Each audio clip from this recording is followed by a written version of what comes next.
2025 भर्तियों का वर्ष आज ही सुनिश्चित करें अपना सिलेक्शन और डाउनलोड करें तैयारी कर लो ऐप। नमस्कार, एजुकेशन नगरी में आपका स्वागत है और मैं हूं आपके साथ विनीत। राजस्थान में युवा और बेरोजगारों की चिंताएं लगातार बढ़ती जा रही है। चाहे भर्ती परीक्षा हो या कॉलेज की परीक्षा, कहीं पेपर लीक हो रहे हैं तो कहीं बिना पढ़े ही परीक्षा देने की मजबूरी है। लेकिन सबसे ज्यादा स्थिति खराब हो रही है कृषि विश्वविद्यालयों की और कृषि से जुड़े छात्र और युवाओं की। जी हाँ, राजस्थान में 48 महाविद्यालयों की स्थिति ऐसी है जहां छात्र ही नहीं है। सबसे हैरानी की बात तो यह है कि इनके पास आईसीएआर की मान्यता तक नहीं है।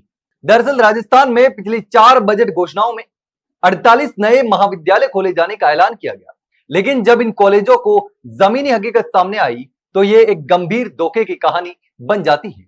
इनमें से कई कॉलेज आज भी 1 या 2 कमरों में चल रहे हैं, जहां न कोई स्थायी भवन है, न प्रयोगशाला, न पुस्तकालय और न ही प्रशिक्षित शिक्षक। इन सभी संस्थाओं को RAJCES नामक एक सोसाइटी के अंतर्गत संचालित किया जा रहा है, जो न तो किसी मान्यता प्राप्त कृषि विश्वविद्यालय से संबंध है और न ही आईसीएआर यानी भारतीय कृषि अनुसंधान परिषद की गाइडलाइनों पर खरी उतरती है। मतलब साफ है कि इन कॉलेजों में पढ़ रहे छात्र एक ऐसी डिग्री हासिल कर रहे हैं जिसकी ना कोई मान्यता है और ना कोई भविष्य।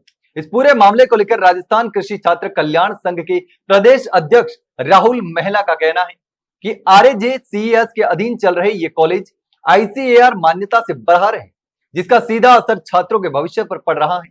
ये छात्र न पोस्ट ग्रेजुएशन कर पाएंगे, न किसी सरकारी या वैज्ञानिक पद पर नौकरी के लिए पात्र होंगे और न ही इनकी डिग्री किसी राष्ट्रीय या अंतर्राष्ट्रीय संस्थान के लिए मान्य होगी। 4 साल की मेहनत के बाद भी छात्रों के हाथ में एक ऐसी डिग्री होगी जो सिर्फ कागज का टुकड़ा है। उनका कहना है कि सरकार ने पहले विद्या संबल योजना चलाई थी, जिसे अब टीचिंग एसोसिएट की नियुक्ति से बदला गया है, लेकिन 28,500 की मासिक तनख्वाह और कोई स्थायित्व न होने की वजह से योग्य शिक्षक इन पदों की ओर देखना भी नहीं चाहते। यूजीसी मानकों की खुल्लम खुल्ला अवहेलना की जा रही है। राज्य सरकार द्वारा गठित समीक्षा समिति ने इन सभी संस्थानों की जांच कर ये स्वीकार किया कि इन कॉलेजों की स्थिति बेहद गंभीर है। कृषि मंत्री ने भी सार्वजनिक रूप से माना कि सुधार की जरूरत है और इन्हें कृषि विश्वविद्यालयों के अधीन लाया जाना चाहिए, लेकिन अब तक कोई ठोस कदम नहीं उठाया गया है। अब छात्र खुद सड़कों पर उतरने को तैयार हैं। वे कह रहे हैं कि हमें डिग्री नहीं, न्याय चाहिए। उनकी मांग है कि RAJCES कॉलेजों को विश्वविद्यालयों के अधीन किया जाए और स्थायी शिक्षक नियुक्त किए जाए। हालांकि अब देखना होगा कि आखिर कब सरकार इन पर फैसला लेती है या इन छात्रों को यूं ही परेशान होना पड़ेगा। लेकिन इस पूरे मामले पर आप क्या सोचते हैं, कमेंट सेक्शन में कमेंट करके जरूर बताना।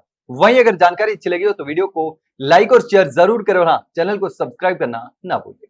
फिलहाल के लिए इतना ही, जल्द मिलते हैं एक नई जानकारी के साथ। तब तक के लिए नमस्कार।